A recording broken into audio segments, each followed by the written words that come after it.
Hello friends, I am Jainji. This is our channel Jain Social. Today we are going to discuss about the boundary dispute between Maharashtra and Karnataka. Recently, the Maharashtra government has released a book titled Maharashtra Karnataka Boundary Dispute Struggle and Blood. In the book, they have highlighted few of the articles and news to merge the Belgaum district from Karnataka to Maharashtra. Recently, the Maharashtra government, the CM also announced that his government is committed to merge the Belgaum district from Maharashtra to Karnataka. At the same time, the Karnataka government has changed the name of the Belgaum district into Belgavi district and also announced this district as their second state capital. So, about 6 decades old issue now came to limelight. The boundary dispute between the border states is not new one in India. It also exists in many states. Occasionally, these kind of issues are coming to peak. Then after some days, it may come down. The boundary dispute between countries or nations also exist in many ways because constructing boundary wall or the people residing in the boundary areas, they mingle with a different culture, different languages. These are the challenges that boundary states need to face. In the view of Maharashtra government, the people, those who are residing in the Belgavi districts, majority of them are speaking Marathi languages. So that district need to be merged with Maharashtra. Let me analyze the issue historically. During the British colonization in India, the Maharashtra state is called Bombay Presidency. So, in Bombay Presidency, the Belgavi, along with some other Vijaypura and Uttara Karnataka, these kind of districts also part of Bombay Presidency. But later, in 1881, there was a census conducted in Belgavi district, which declared that 64% of people, those who reside in the Belgavi district, were speaking Kannada language. At the same time, only 26% of people in that district spoke the Marathi language.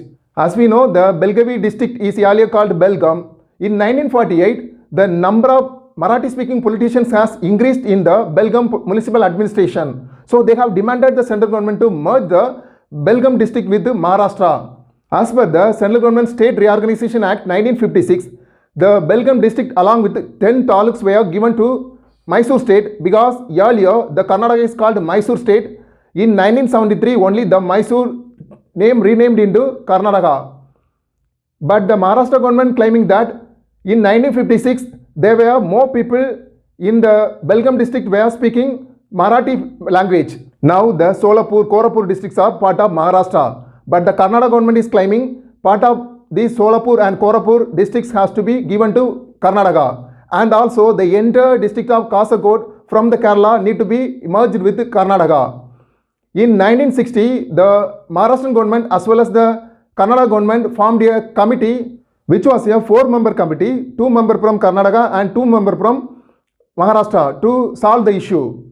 But the committee didn't come to any consensus, and also after different round of negotiation started from Karnataka with Maharashtra, but no political consensus took place and no solution has been taken. In 1966, central government formed a Mahajan Commission. The commission gave its report in 1967.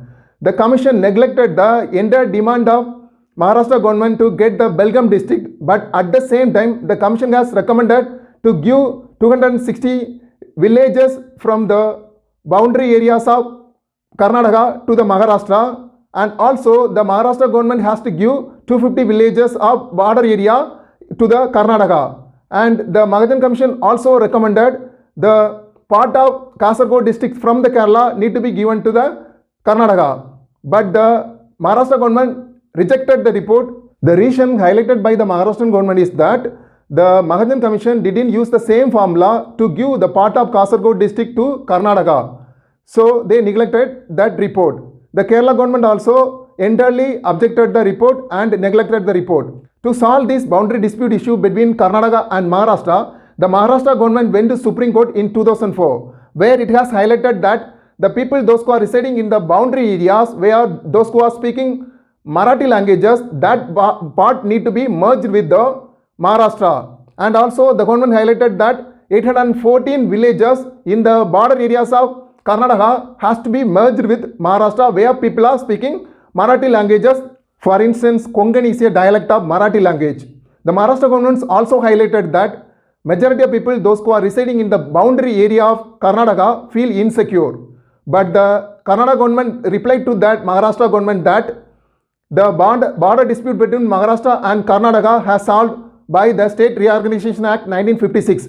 So the Maharashtra government should not again lift these issues. Okay friends, what do you think about this video? Do you think that the boundary dispute between Maharashtra and Karnataka has been already solved, but because of some Western interest or any political gain, few political parties or political leaders occasionally raises these kind of issues, or otherwise the wishes of the people, those who are residing in the boundary areas, need to be get through the vote or any surveys based on their wishes that border district need to be reorganized. Give your opinion in our comment section. We shall meet again in better topic next time. Until then, take care. Love you all. Bye bye.